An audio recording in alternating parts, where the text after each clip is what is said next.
Welcome back to your channel Tripitak. आज हम लोग फिर यहाँ पे लाए हैं Bihar special series. Bihar special series का अगला टॉपिक है आपका, देखिए यहाँ पे टॉपिक का नाम यहाँ पे लिखा रहता है। बाद में ना हम इसको थोड़ा इधर शिफ्ट करवाएंगे ताकि इधर, क्योंकि इधर हम एक्सप्लेन करते हैं, ठीक है। तो बिहार स्पेशल सीरीज का सिविल डिसोबीडियंस मूवमेंट, क्या सिविल डिसोबीडियंस मूवमेंट। तो ये जो सिविल डिसोबीडियंस मूवमेंट है बिहार में, अगर सिर्फ हम उसके बारे में बताएं तो उसमें कुछ खास बात है ही नहीं, उसमें ज्यादा बात नहीं है। बस ये चार नाम आपको याद कर लेना है कि पटना में जगत नारायण लाल थे और ये सब, ठीक है। और उसके अलावा एक नकाश पिंड आंदोलन हुआ उसके बारे में। बट अगर हम अच्छे से उसको एक्सप्लेन ना करें, जैसे कि अगर हम ये ना बताएं कि आखिर सीडीएम कब से शुरू हुआ, कारण क्या था सिविल डिसोबीडियंस मूवमेंट के शुरुआत का, तब फिर पढ़ने में उतना मजा नहीं आएगा, है ना। कनेक्ट होना चाहिए बात। तो यहाँ पे हम लोग शुरू से समझेंगे, इसमें हम इंडिया को भी इन्वॉल्व करेंगे, फिर बिहार पे आएंगे। देखिए ध्यान से देखते रहिएगा, बिहार पे लेके आते हैं हम। चलिए, जो लोग भी इस चैनल को पसंद कर रहे हैं, सीरीज को पसंद कर रहे हैं, तो वो एनसीईआरटी सीरीज भी फॉलो करें, लूसेंट मॉडल सीरीज भी फॉलो करें। बाकी इस चैनल से जुड़े रहें, इस चैनल को प्रमोट करते रहें, उसको अपना प्यार देते रहें। सब्सक्राइब कीजिए, फर्स्ट 1000 सब्सक्राइबर को बैच फ्री में मिलेगा। चलिए, सिविल डिसोबीडियंस मूवमेंट का कहानी शुरू करते हैं। याद कीजिए वो दिन, कौन सा दिन, पिछला कल का दिन, जब हम साइमन कमीशन पढ़ा रहे थे। साइमन कमीशन जब हम पढ़ा रहे थे आप लोगों को, तो साइमन कमीशन में हम बताए थे आपसे कि साइमन कमीशन आया तो कुछ लोग नाराज हुए। कौन से वो लोग थे जो लोग नाराज हुए थे? तो जैसे ही साइमन कमीशन आता है बाबू 1928 में हम लोग देखते हैं, वैसे ही मोतीलाल नेहरू, बाकी और भी लोग, मोतीलाल नेहरू, जवाहरलाल नेहरू, उसी तरीके से आपके बाकी लोग, उस समय तक चित्तरंजन दास जिंदा नहीं रहते हैं, वो 1925 में वो उनका मतलब वो मर जाते हैं। और उसके बाद हम बताना चाहेंगे, तो मोतीलाल नेहरू हो गए, जवाहरलाल नेहरू हो गए, ये लोग, साइमन कमीशन आता है नियम बनाने के लिए, तो नियम बनाने के वजह से मोतीलाल नेहरू और जवाहरलाल नेहरू नाराज होते हैं, और भी बाकी लोग, कांग्रेस के सभी मेंबर, यहाँ तक कि गांधी जी को भी आइडिया बिल्कुल सही नहीं लगता है कि केवल और केवल व्हाइट लोग आए और इंडिया के लिए नियम बनाए। क्या इंडिया का लोग पागल थोड़े है? इंडिया का लीडर वो भी अपने लिए नियम बना सकता है। तो ये मेन प्रॉब्लम था। तो जब साइमन कमीशन आता है तो गवर्नर से मिलने जाते हैं। ध्यान से देखिए, यहाँ पे गवर्नर ना कह के आप लोग कहिए वाइसरॉय, ठीक है, क्योंकि उस समय तक वाइसरॉय पोस्ट बन चुका था ना। तो बर्केनहेड नाम रहता है उनका। बर्केनहेड से मिलने, जब साइमन कमीशन यहाँ आ जाता है, तो बर्केनहेड से मिलने के लिए मोतीलाल नेहरू अपने बेटे जवाहरलाल नेहरू एंड कंपनी सबके साथ जाते हैं। बर्केनहेड से कहते हैं कि देखिए भैया, ऐसा है कि हम लोग पागल नहीं हैं, भले ही गुलाम हैं, ठीक है, पागल थोड़े हैं हम लोग। अपने लिए, हमारे भारत के लिए, हमारे भारतवासियों के लिए हम लोग खुद नियम बना लेंगे। तो आप साइमन कमीशन को क्यों बुलाएं? आप केवल गोरे लोगों को क्यों उसमें इन्वॉल्व किए? हम लोग में से भी 3-4 लोग को ले जाइए कम से कम, है ना। तो कुछ भी ऐसा ये लोग माना नहीं। बट बर्केनहेड को आ गया है गुस्सा, ठीक है, बर्केनहेड को गुस्सा आ जाता है और वो कहता है मोतीलाल नेहरू से कि नेहरू जी आप जाइए और जा करके एक तैयार कीजिए, कानून तैयार कीजिए, ठीक है, और उस कानून को आप पास करवा के दिखा दीजिए, ठीक है, उस कानून को आप पास करवा के दिखा दीजिए। तो किससे पास करवाएं? तो अपने ही लोगों से, कांग्रेस से, मुस्लिम लीग से, सबको मिला करके पास करवा दीजिए, तो मानेंगे हम कि आप बहुत काबिल हैं। और आपको पता होगा कि 1916 के बाद आपका जो ये है मतलब तिलक, बाल गंगाधर तिलक और एनी बेसेंट के वजह से मुस्लिम लीग और कांग्रेस आपस में जुड़ गई। फिर खिलाफत आंदोलन के समय में और इन लोगों का घनिष्ठ संबंध बन गया। तो समझिए कि मुस्लिम लीग कहीं ना कहीं कांग्रेस के साथ ही काम करती थी। तभी तो आपको याद होगा कि जब कॉन्स्टिट्यूएंट असेंबली बन रहा था, तो उस समय में मुस्लिम लीग 9 दिसंबर 1946 को क्या कर दिया था? बायकॉट कर दिया था कि हम नहीं आएंगे आप लोग के यहाँ। तो इसका मतलब है फिर ये लोग साथ में बैठने लगे थे, बट पार्टी 2 हो गया था, ठीक है। तो जब मोतीलाल नेहरू को बोला गया कि जाइए ना, एक कानून बना के लाइए, कानून, लॉ, मतलब मल्टीपल लॉज, ये कि एक ठो कानून बना के लाइए, इंडियन के लिए मल्टीपल लॉज लाइए और अपने भारतीय लोगों से ही पास करा के थोड़ा दिखा दीजिए। मोतीलाल नेहरू दिन पे ले लिए और वो चले गए, पेज फाड़े, पेज फाड़ के 4-10 बात लिखे। वो 4-10 बात क्या था वो देखिएगा। वो 4-10 बात इस तरीके का था, जैसे देखिएगा कि धर्म में किसी भी तरीके का हस्तक्षेप नहीं होना चाहिए। मतलब रिलीजियस इंटरफेरेंस जो सोसाइटी ब्रिटिश सरकार कर रही है वो सब नहीं होना चाहिए। तो धर्म में इंटरफेरेंस नहीं होना चाहिए। इसके अलावा किसी को भी सेपरेट इलेक्टोरेट नहीं मिलना चाहिए। किसी को भी क्या नहीं मिलना चाहिए? सेपरेट इलेक्टोरेट नहीं मिलना चाहिए। सभी लोग एक समान हैं, समझिए जरा। तो इस तरीके का ही जो है बहुत सारा बात था। इसके अलावा जनता के हितों के बारे में कई सारी बातें थी। जैसे एग्जाम्पल के तौर पर जो बार बार पेपर जो मैगजीन छपता है या जो पेपर छपता है तो उस पर बार बार क्या लगा दिया जाता था? बैन लगा दिया जाता था। तो मोतीलाल नेहरू बोले भाई बार बार क्या तमाशा करते हो, फ्रीडम ऑफ प्रेस दो भाई। तो फ्रीडम ऑफ प्रेस के लिए भी बात किए। मतलब कहने का ये है बाबू कि जो भी अच्छा अच्छा बात आपके मन में आए, है ना, तो उन सबों पे ये बात की है। मगर दो बात यहाँ पे, ये जो दो बात है सेपरेट इलेक्टोरेट, एक बात इसको जो वो मना कर दिए, है ना, इसको जो वो मना कर दिए, इस वजह से मोहम्मद अली जिन्ना पहले ही नाराज हो जाते। देखिए कितना मतलब मुस्लिम लीग के लिए तो एकदम ही बेकार सा ये क्या है, क्लॉज है। वो बिल्कुल नहीं मानते मुस्लिम लीग वाले। बट मोतीलाल नेहरू उस समय थोड़ा दिमाग नहीं लगाए और इस टाइप का ये जो बात लाए। उसके बाद ये कागज लेके गए, वही रिपोर्ट, और उसको लेके गए अपने लोगों, अपने दोस्तों के पास, कांग्रेस के पास और मुस्लिम लीग के पास वहां पे। तो जब वहां पे गए तो वहां पे हुआ क्या, आप लोग बताइए जरा। तो 1928 का समय चल रहा है, ध्यान से सुनिएगा। 1928 के सेशन में जब लेकर के गए और बोले कि ये जरा आप लोग साइन कर दीजिए, तो मोहम्मद अली जिन्ना इस मोतीलाल नेहरू के रिपोर्ट को नेहरू रिपोर्ट कहते हैं। ये भी इंडिया का रूल ही था, मतलब इंडिया के लिए नियम कानून, ठीक है। तो इस नेहरू रिपोर्ट के बदले मोहम्मद अली जिन्ना कहते हैं कि हम इस नेहरू रिपोर्ट पे साइन करने के लिए तैयार हैं, और मुस्लिम लीग को बोलेंगे सारे मेंबर को कि साइन कर दो। बट उसके बदले आप लोग क्या कीजिए, मेरा 14 पॉइंट फॉर्मूला जरा साइन कर दीजिए। अब ये 14 पॉइंट फॉर्मूला क्या है, मतलब उनका भी 14 ठो बात था, और वही 14 ठो बात कांग्रेस मान ले। समझ में आया होगा आपको? वही 14 ठो बात अगर कांग्रेस मान ले तो हम नेहरू रिपोर्ट पे साइन कर देंगे। वाद विवाद होना शुरू हुआ। कांग्रेस कहे कि भाई इसमें से हम सारा बात नहीं मानेंगे, तो मोहम्मद अली जिन्ना कहे कि हम भी कौन सा जो नेहरू रिपोर्ट मानने वाले थे, और ऐसे करके नेहरू रिपोर्ट कैंसिल हो गया।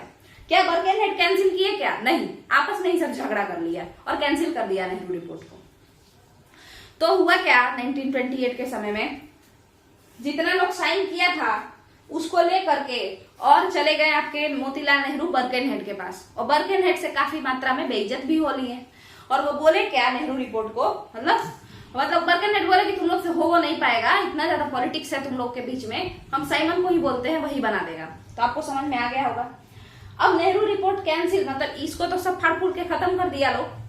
बट उसके बाद हुआ इसके बाद 1929 के लाहौर अधिवेशन में आप लोग देखेंगे, 1929 के लाहौर अधिवेशन में आप लोग देखेंगे, इसी 1928 के समय में, 1928 के समय में नेहरू रिपोर्ट में आया। भले ही नेहरू रिपोर्ट के कानूनों को नहीं माना गया, उसके डिमांड्स को नहीं माना गया, मगर उस समय कांग्रेस सरकार जो थी, या कांग्रेस पार्टी कह लीजिए, तो वो धमकी दिया। क्या धमकी दिया? वो लोग बोला ब्रिटिश सरकार से कि देखो इसमें जो जो बात लिखा है थोड़ा मान लो, जो नहीं मानोगे ना तो हम लोग पूर्ण स्वराज का डिमांड करेंगे। उसी समय ये लोग सोच लिया था कि हम लोग पूर्ण स्वराज का डिमांड करेंगे, अल्टीमेट स्वराज उसको कहते हैं, ठीक है। देखिए एक स्वराज क्या, घर के अंदर का शासन हमको दे दो, बाहर में तुमको जो करना है वो करो, और पूर्ण स्वराज मतलब पूरा का पूरा हम ही राज करेंगे। तो ठीक है, तो ये बोला गया कि नेहरू रिपोर्ट जो नहीं मानोगे ना तो एक काम करना, हम पूर्ण स्वराज का डिमांड करेंगे, उसके बाद तुम लोग अपना समझना, 1 साल का टाइम तुमको देते हैं। तो 1 साल का टाइम दिया गया। यहाँ देखिए 1928 में 1 साल का टाइम शुरू हुआ, 1929 में अगला सेशन 1929 में ये खत्म हो गया, है ना।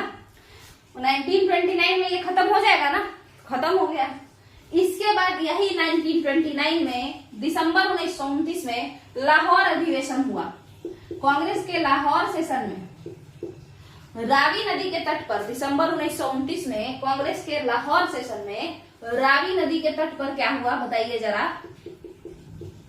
तो रावी नदी के तट पर हुआ यहाँ पे स्वाधीनता दिवस मनाया गया, एक तरीके से झंडा फहराया गया, तिरंगा, ठीक है, तिरंगा झंडा फहराया गया। और नहीं, यहाँ पे रावी नदी के तट पर रात में तिरंगा झंडा फहराया गया और बोला गया क्या कि हम लोग अब 26 जनवरी को क्या करेंगे, आजाद हो जाएंगे, ऐसा कि अब बस हम लोग पूर्ण स्वराज का डिमांड कर ही लेंगे।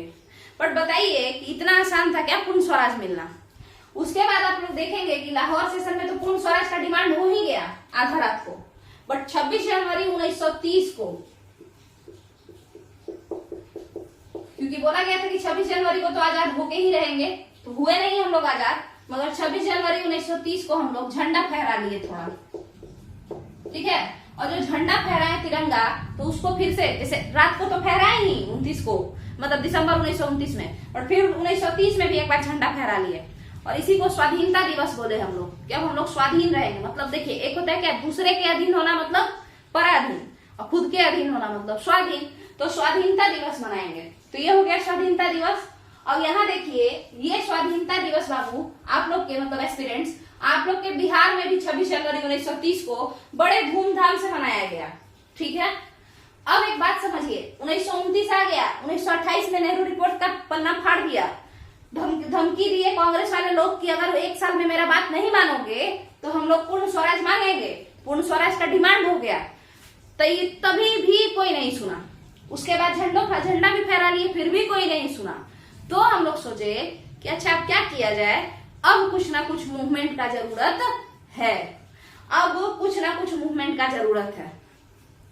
तब आप लोग देखेंगे कि फरवरी 1930 में देखिए, एकदम महीने महीने आगे बढ़ रहा है। इंसान थे वो लोग भी, थोड़े हिस्ट्री कोई मतलब बड़े महान ऐसा कुछ समझिए इस बात को, भगवान तो थे नहीं, ये लोग भी पहले प्लानिंग करते होंगे, फिर प्लानिंग करके आगे बढ़ते होंगे। तो पहले जनवरी में ये किए, फिर भी उन लोगों के कान पे जू नहीं रहेगा, तो ये लोग फरवरी 1930 में सब लोग पहुंच गए वर्धा, ठीक है। वर्धा आपका यहाँ बताते हैं, गांधी जी से मिलने, वर्धा आश्रम था गांधी जी का, उनसे मिलने गए और गांधी जी को बोले कि आप ही क्या कीजिए, आप कोई नया फिर से मूवमेंट लाइए, कोई मूवमेंट तो नया लाइए और इसको आगे बढ़ाइए, ये जो पूर्ण स्वराज वाला डिमांड है, ठीक है। तब गांधी जी बोले कि ठीक है, तब ऐसा कह रहे हैं तो हम लोग क्या करेंगे, 30 मार्च को, ठीक है।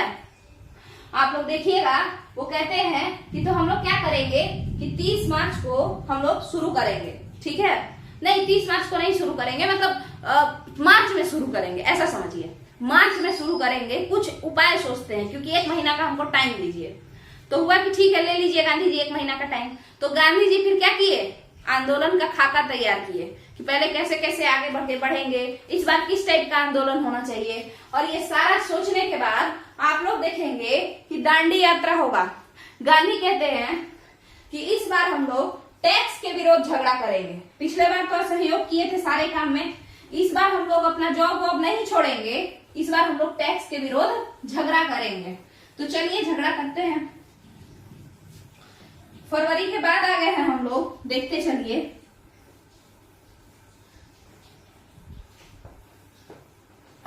देखिए, फरवरी के बाद हम लोग आ गए हैं, एक बार फिर देख लीजिए। 1928 में साइमन कमीशन आया, ध्यान से सुनिए। 1928 में साइमन कमीशन आया, नेहरू एंड कंपनी नाराज हो गए, कांग्रेस सारा का सारा नाराज हो गया। तब ये कहाँ चले गए, ये बर्किनहेड से मिलने गए। बर्किनहेड गवर्नर थे यहाँ के, या वाइसरॉय कह लीजिए। बर्किनहेड से बोले नेहरू जी, मोतीलाल नेहरू एंड कंपनी, वो लोग बोले कि क्या हम लोग पागल दिखते हैं आपको, हम लोग अपने से अपना नियम नहीं बना सकते हैं क्या, आप केवल गोरों को भेज दिए हैं, कम से कम या तो हम ही लोग को बनवा लेते एक कमिटी, और नहीं अगर इतना मन है तो वो जो 7 मेंबर है उसमें से 3 मेंबर मेरे यहाँ का भी रख लेते, हिंदुस्तानियों को रख लेते, ठीक है। तो बर्किनहेड को आया गुस्सा। बर्किनहेड बोला क्या कि देखो नेहरू, मतलब देखिए नेहरू जी, आप जाइए और जा करके और नियम बना के लाइए, नियम बना के लाइए और साइन करवाते आइएगा। आप लोग में बहुत पॉलिटिक्स है, साइन पक्का नहीं होगा। बर्किनहेड ये जानता था। अब उसके बाद जो है नेहरू रिपोर्ट में कुछ कुछ बातें ऐसी थी जो कि जिन्ना को नहीं पसंद थी, और ऊपर से जिन्ना का सर तलब कि मेरा 14 बात मान लो। तो दोनों में झगड़ा हो गया और दोनों में से किसी का बात नहीं माना गया। फिर भी नेहरू रिपोर्ट पे कुछ लोग का साइन, कुछ लोग का नहीं साइन। फिर भी वो नेहरू रिपोर्ट, वो कागज ले जाकर के कौन दे दिए, मोतीलाल नेहरू एंड कंपनी ले जाके बर्किनहेड को दे दिए कि देखिए हम लोग नियम बना लिए हैं। बर्किनहेड बोला कि सारा लोग साइन नहीं किया है। तब फिर क्या हुआ बाबू, मतलब एस्पिरेंट्स, कि उस नेहरू रिपोर्ट को जब बर्केन हेड बोले कि सारा लोग कहाँ साइन किया है जो आप लेके आ गए हैं? तो नेहरू बोले कि आधा से ज्यादा लोग तो साइन किया है ना, मेजोरिटी पीपल तो साइन किया है ना, तो अब आपको मानना पड़ेगा मेरा डिमांड। ये जो नेहरू रिपोर्ट में जो भी बात है वो सारा बात आपको मानना पड़ेगा। बर्केन हेड मजाक में ले लिए। तो नेहरू एंड कंपनी, आप देखे होंगे पूर्ण स्वराज का नारा जवाहरलाल नेहरू ही दिए हैं, मोतीलाल नेहरू के बेटे। तो वो बोले क्या कि अगर आप लोग नहीं मानेंगे इस बात को एक साल के अंदर, 1928 में बोले कि अगर आप लोग नहीं मानेंगे इस बात को एक साल के अंदर तो हम लोग पूर्ण स्वराज लाएंगे। अभी तक तो हम अंदर, घर के अंदर शासन मांगते थे, अब तो पूरा शासन मांगेंगे, सारे पे हम ही राज करेंगे। इतना कहानी है, ठीक है, आपको समझ में आ गया होगा। अगर आप लोग को यही कहानी दोबारा सुनना है तो इसको स्लो कीजिएगा, पीछे जाकर के पढ़िएगा, ठीक है। चलिए, तो अब आ रहे हैं हम लोग, क्या बोले कि अगर आप नहीं मानेंगे तो पूर्ण स्वराज लाएंगे। उसी पूर्ण स्वराज के चक्कर में एक साल पूरा हो गया। अगले सेशन ऑफ कांग्रेस में दिसंबर 1929 में आप देखे क्या, उसी दिसंबर 1929 में आप देखे कि यहाँ पे झंडा फहराया गया और पूर्ण स्वराज की मांग की गई रावी नदी के तट पर आधा रात को, ठीक है। आगे समझिए, उसके बाद फिर 1930 में 26 जनवरी 1930 को दोबारा झंडा फहराया गया और बोला गया कि आज से हम लोग खुद को स्वाधीन डिक्लेयर करते हैं, इंडिपेंडेंट डिक्लेयर करते हैं, स्वाधीनता दिवस मनाया गया। फिर भी बात कुछ बना नहीं 26 जनवरी 1930 को। तब फरवरी 1930 में हम लोग गांधी जी से मिले, बोले आप कुछ मूवमेंट लॉन्च कीजिए, है ना, पूर्ण स्वराज के लिए। गांधी जी बोले हमको 1 महीना का टाइम दीजिए। तो आ गया मार्च 1930 और जैसे ही मार्च 1930 आया, गांधी जी बोले क्या कि आप टाइम दीजिए। तो हुआ कि ठीक है, टाइम ले लीजिए, ठीक है। तो गांधी जी किसके लिए बोले, देखिए गांधी जी बोले कि इस बार जो झगड़ा है हम लोग अपना काम छोड़ के नहीं करेंगे, क्योंकि काम छोड़ने से घाटा अपना है, सामान जलाने से घाटा अपना है ना। तो इस तरीके से समझिए कि मार्च 1930 में गांधी जी क्या बोले, देखिए 12 मार्च 1900 बोले गांधी जी कि हम लोग टैक्स के खिलाफ लड़ते हैं। इस बार सामान नहीं छोड़ेंगे, जो जहां पे जॉब कर रहा है ब्रिटिश सरकार के अंदर करो, जो कपड़ा पहन रहा है पहनो, जो सामान खा रहा है खाओ, उसका ही खरीद के खाओ, कोई दिक्कत नहीं है। बट इस बार हम लोग टैक्स के खिलाफ लड़ाई करेंगे। तो सिविल डिसोबीडियंस किस चीज के खिलाफ मूवमेंट था, आप बताइए? टैक्स के खिलाफ था, ठीक है, टैक्स के खिलाफ था। और टैक्स में भी जो बेसिक नीड है उस पर भी ब्रिटिश सरकार टैक्स लेता था, तो उसी के खिलाफ था। मतलब नमक जो है वो हर किसी के घर में, चाहे वो अमीर हो गरीब हो, सब लोग यूज करेगा। तो उसी सॉल्ट के खिलाफ, सॉल्ट टैक्स कह लीजिए, इसी के खिलाफ बेसिकली मेन विद्रोह जो था वो इसी के खिलाफ था। तो गांधी जी इसका एजेंडा बनाए, यही इसको अपने मतलब समझ लीजिए, इसको अपने दिमाग में फिट किए सॉल्ट टैक्स, और उसी के चारों तरफ फिर घूम गए, ये इसी पे अब बात चलेगा। तो सॉल्ट टैक्स पे घूम गए। अब बात चलना शुरू हुआ 12 मार्च 1930 को। 12 मार्च 1930 को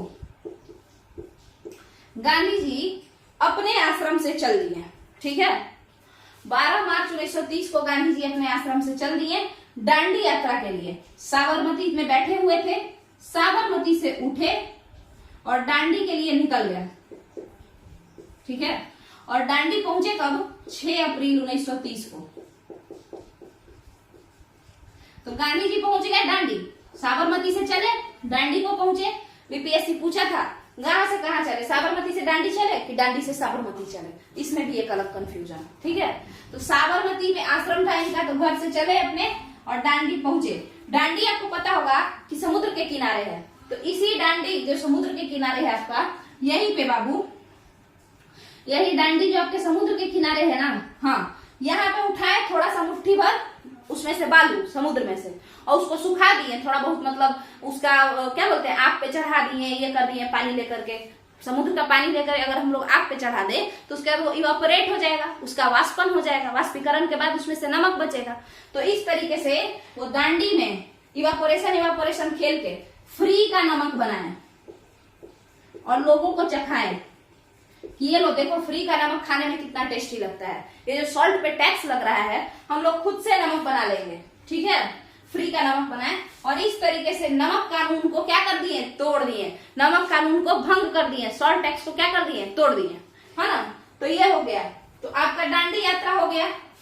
दांडी यात्रा जैसे ही हुआ, लोगों के बीच एकदम भगदड़ मच गया कि अच्छा नमक, अच्छा इस बार टैक्स मोड अपनाना है, ठीक है, तो हम लोग टैक्स के लिए लड़ेंगे। तो अब यहाँ पे देखिए आप लोग, दांडी यात्रा के समय क्या हुआ कि चूंकि टैक्स मोड अपनाना है, तो दांडी यात्रा में, इस दांडी यात्रा में जो आपका 12 मार्च से 6 अप्रैल 1930 तक चला, इसमें भी एक बिहारी थे, बहुत इंपॉर्टेंट है, बार बार बीपीएससी बिहार दरोगा ये सब पूछ सकता है। उस बिहारी का नाम था गिरिवरधारी, गिरिवरधारी, ठीक है। गिरिवरधारी, गिरिवरधारी को प्यार से गांधी जी कारो बाबू बुलाते थे। और वो दरभंगा के बेरी, बेरी एक गांव है दरभंगा में, तो बेरी गांव के दरभंगा जिला के बिहार के ही इंसान थे गिरिवरधारी। तो ये जो आपका सफर था साबरमती से दांडी तक, उसमें कोई बिहारी था। कौन बिहारी था? दांडी मार्च में गिरिवरधारी बाबू थे, जिनको कारो बाबू के नाम से जाना जाता है ना। गांधी जी उनको प्यार से कारो बाबू बुलाते थे। और गिरिवरधारी बाबू गांधी जी के आश्रम में रहते थे, बहुत साल रहे थे। ठीक है, तो ये आपका हो गया। अब ये जो बात है ये फैल गया। देखिए अब बताते हैं, अब हम लोग बिहार के तरफ मूव करेंगे। हम बता दिए हैं कि किस झगड़ा के वजह से भारत के लोगों का और बेसिकली भारत के लीडर्स का ईगो हर्ट हो गया, और जिसके वजह से सॉल्ट सत्याग्रह यानी नमक सत्याग्रह कह लीजिए या सविनय अवज्ञा आंदोलन कह लीजिए, वो आ गया। ठीक है, अब बात करते हैं बिहार के बारे में। चलिए, अब यहाँ पे हम इसको बता दिए हैं, बिहार के बारे में अब हम लोग समझते हैं कैसे कैसे आया, आपको समझ में आ गया होगा। बिहार की बात अगर हम करें तो बिहार में लोगों को पता चला कि देखो भाई, इस बार ना जॉब नहीं छोड़ना है, इस बार पढ़ाई भी नहीं छोड़ना है, इस बार तो टैक्स के खिलाफ लड़ना है, इस बार कर के खिलाफ लड़ना है।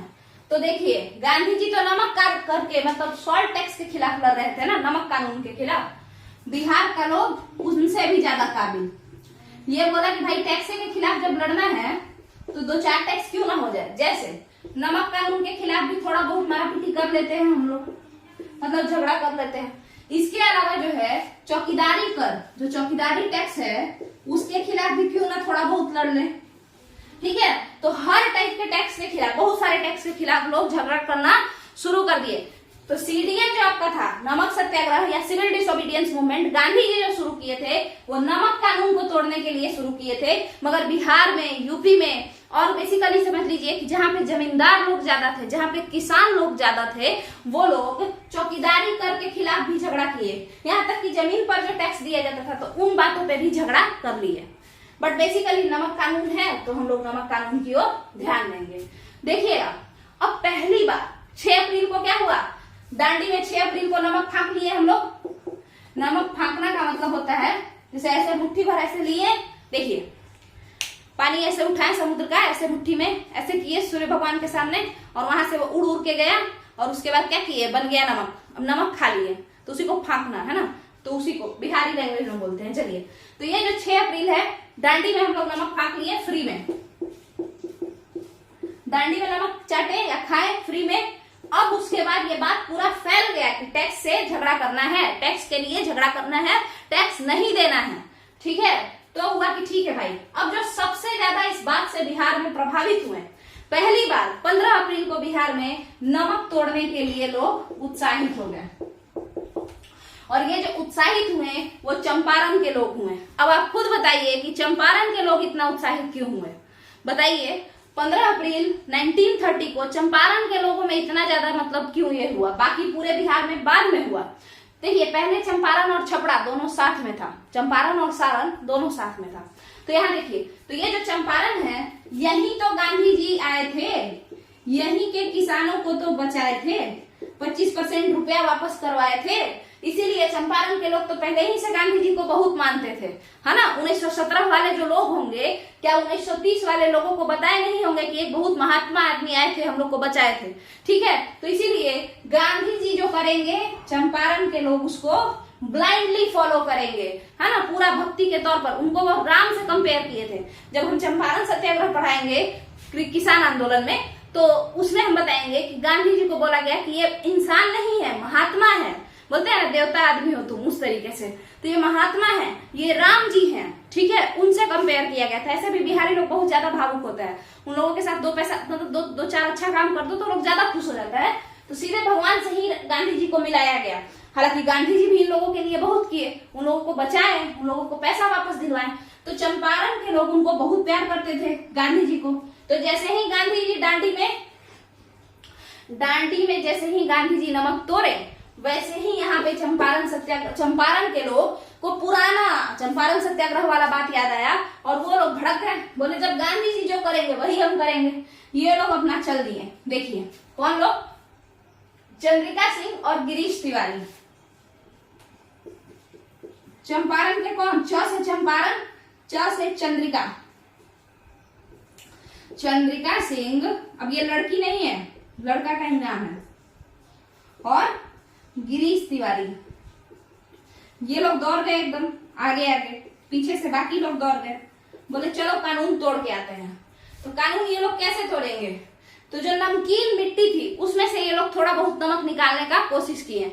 नमकीन मिट्टी में से नमक निकालने का कोशिश किया। आप लोग जानते होंगे कि बिहार में तो समुद्र है नहीं, तो जहाँ की थोड़ी नमकीन मिट्टी थी, ठीक है, होता है ना बेस, मतलब देखिए कोई कोई मिट्टी होता है एसिडिक नेचर का होता है ना, मतलब अम्लीय प्रवृत्ति का होता है, कोई क्षारीय प्रवृत्ति का होता है। तो उसी तरीके से जो थोड़ा नमकीन प्रवृत्ति का था मिट्टी, उसमें से ये लोग कुछ नमकीन चीज निकालने का कोशिश किए थे, और इस तरीके से विदाउट टैक्स फ्री में नमक बना करके बिहार में पहली बार नमक कानून को तोड़ दिए चंपारण के लोग। गांधी जी के मेन फॉलोअर जो बिहार में थे वो लोग, चंपारण के लोग, च से चंपारण, च से चंद्रिका सिंह और गिरीश तिवारी, ये लोग तोड़ दिए। ठीक है, तो अब चंपारण के लोग आगे रहेंगे, बाकी लोग पीछे थोड़ा रहेंगे। तो इसीलिए आप देखेंगे कि चंपारण के बाद सीधे पटना में, देखिएगा चंपारण के बाद पटना में, पटना तो क्योंकि कैपिटल सिटी ऑफ बिहार था उस समय भी, तो पटना के लोग भी कहे भाई हम भी तोड़ेंगे, तो चल दिए। यहाँ देखिए पटना के जगत नारायण लाल आगे आगे एकदम तोड़ने पहुंच गए। बस ये याद करने वाला है। देखिए पटना के जगत नारायण लाल चंपारण के क्यों पहले किए बता दिए हैं, क्योंकि चंपारण के लोगों का गांधी जी पे क्या था, गांधी जी का चंपारण के लोगों पे एक एहसान था, गांधी जी को वो लोग बहुत प्यार करते थे, इसी वजह से पहले वो लोग शुरू किए। फिर पटना के जगत नारायण लाल जो है वो पटना से नमक तोड़ने में आगे आगे दौड़ते रहे हमेशा। मुंगेर से नमक कौन सबसे पहले फ्री का खाया बताइए, श्री कृष्ण सिंह। श्री कृष्ण सिंह मुंगेर के ही थे, और श्री कृष्ण सिंह बाद में सीएम भी बनेंगे। और कोई भी इंसान जो अगर लीडर बनना चाहता है, हमेशा अगर वो हर एक मूवमेंट में आगे आगे नहीं रहेगा तो वो लीडर कैसे बनेगा, तो मुंगेर से श्री कृष्ण सिंह। ठीक है, मुजफ्फरपुर से राम दयालु सिंह। राम दयालु सिंह याद कीजिए आप लोग कौन थे, विधानसभा के प्रथम अध्यक्ष कौन थे, राम दयालु सिंह। तो मुजफ्फरपुर से राम दयालु सिंह, ये भी दौड़े दौड़े मुजफ्फरपुर में चल रहे थे कि कहीं भी नमकीन मिट्टी दिखे नहीं कि उसको झाड़ के नमक बना देंगे।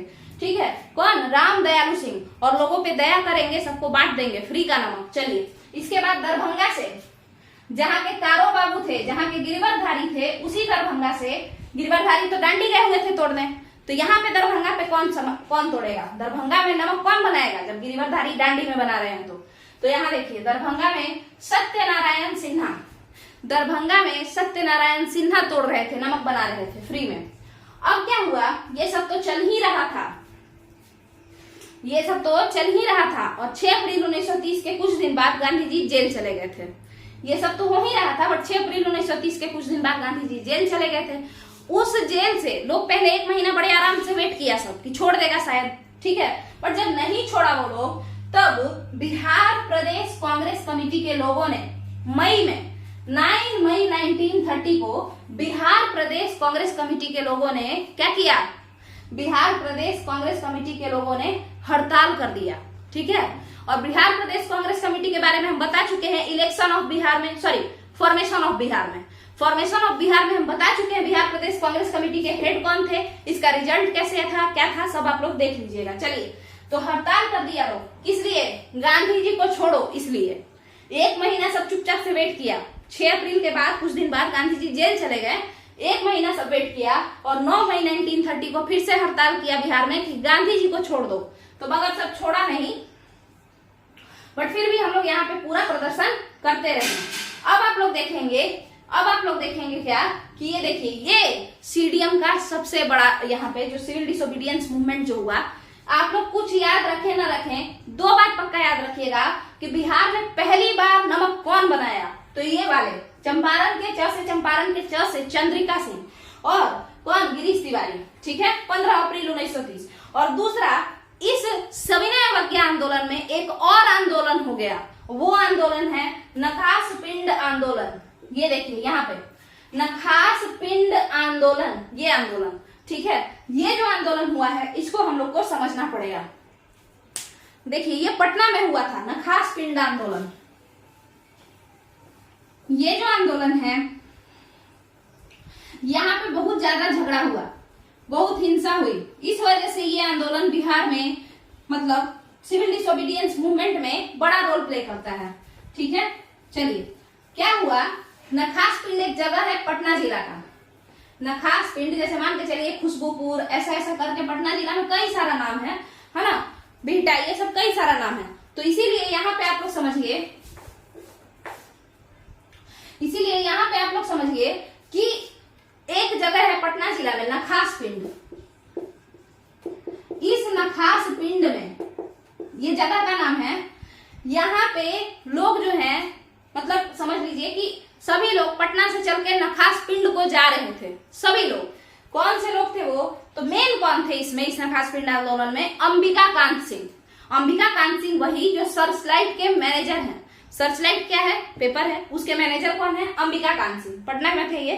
अंबिका कांत सिंह इसके मैनेजर हैं सर्चलाइट के, और वही इस आंदोलन को पटना वाले को बोल रहे थे और नारा भी दे रहा था लोग, नखास पिंड चलो, जैसे बोलते हैं दिल्ली चलो, तो वैसे ही नखास पिंड चलो, ऐसा नारा देते हुए पूरा झुंड का झुंड सब भाग रहा था। जिसको आइडिया भी नहीं था नखास पिंड कहाँ है, वो भी अपना सोचा कि जब चल ही रहे हैं सब लोग तो हम भी चल लेते हैं।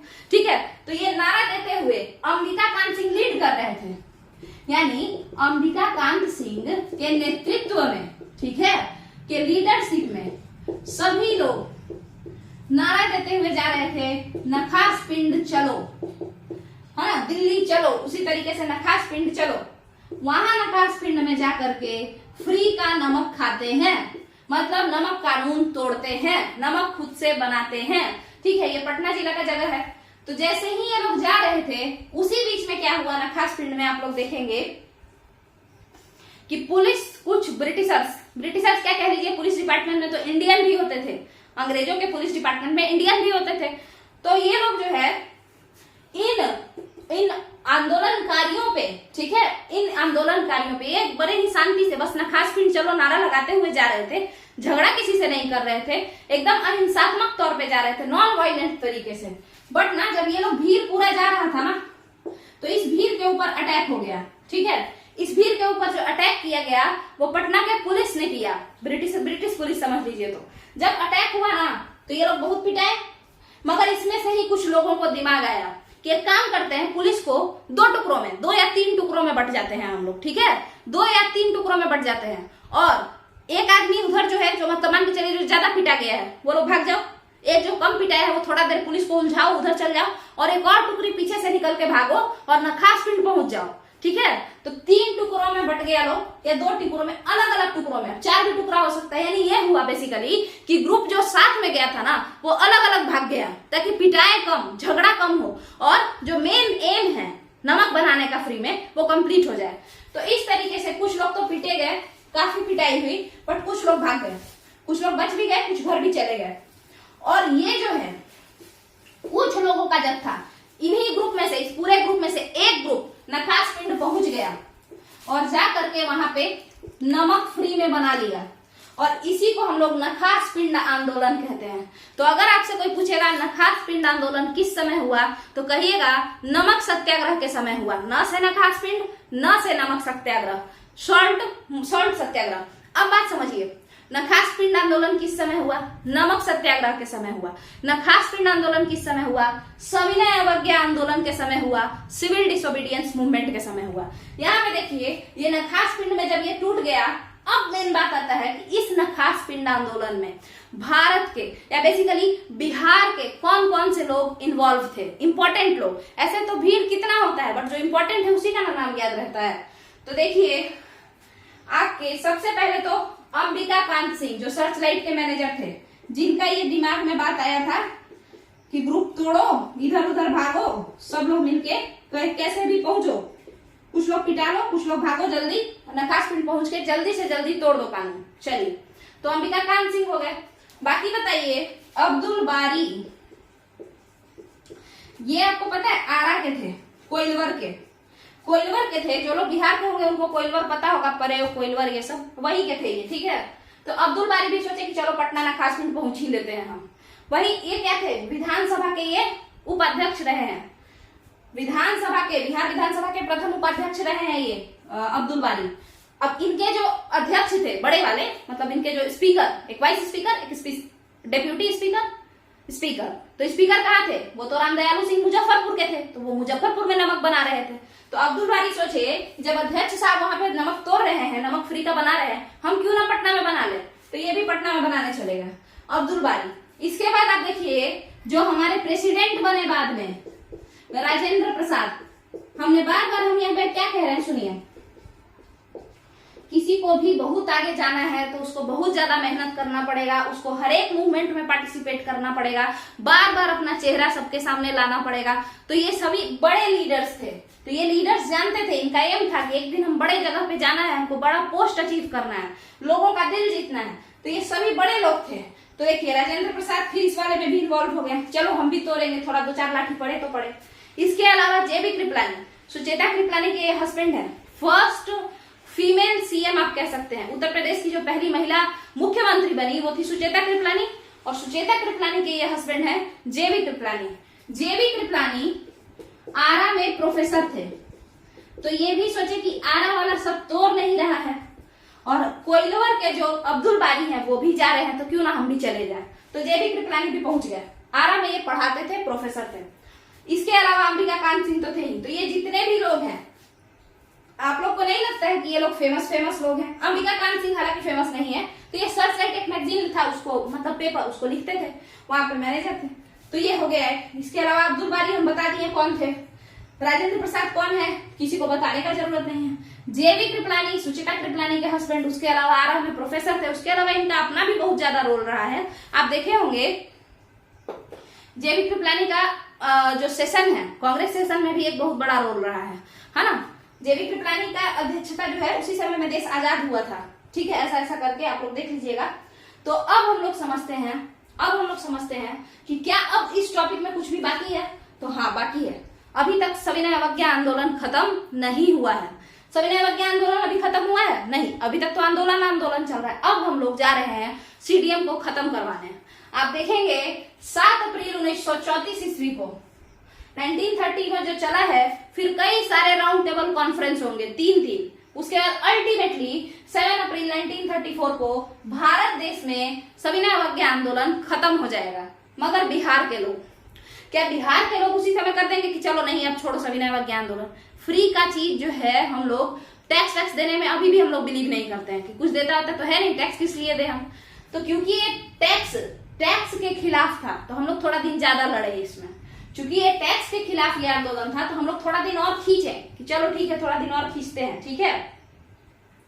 और अल्टीमेटली हम लोग देखते हैं कि अब हम लोग मई 1934 में जाकर के, ठीक है, अप्रैल में नहीं, मई 1934 में सब जगह खत्म। उसके बाद मई में 1934 में बिहार में भी सविनय अवज्ञा आंदोलन जो आपका है वो क्या हो जाता है, खुद बताइए, तो वो खत्म हो जाता है। यानी नमक को अब तोड़ना नहीं है, नमक खुद से नहीं बनाना है। आंदोलन खत्म हो जाता है। जितने भी लीडर थे वो लोग फेमस हो जाते हैं, चाहे वो मुजफ्फरपुर के रामदयालु सिंह हो या कोई और। हालांकि ये सारे लोग अच्छे पोस्ट पे उस समय तक पहुंचे हुए थे, लोगों के बीच में काफी जाने माना चेहरा था इन लोगों का। अब हम लोग क्या करेंगे, तो यहीं पे इसको खत्म करेंगे इस वीडियो को, और आगे फिर हम क्विट इंडिया मूवमेंट लेके आएंगे। उसके बाद किसान आंदोलन में जितना भी किसान लोग का योगदान रहा है उसको हम डील करेंगे, फिर मजदूर आंदोलन करेंगे। तो ऐसे ही बहुत सारा अभी बाकी है, अभी तो शुरुआत ही हुआ है। आगे आगे देखते चलिए, हम लोग पूरा कंप्लीट कर लेंगे इसी चैनल पे, ठीक है। अगर आप लोग को ये वीडियो पसंद आया है तो प्लीज लाइक कीजिए, इस वीडियो को शेयर कीजिए, सपोर्ट करते रहिए ताकि हमेशा हम मोटिवेटेड फील करें, और सब्सक्राइब करते रहिए चैनल को। चलिए, थैंक यू।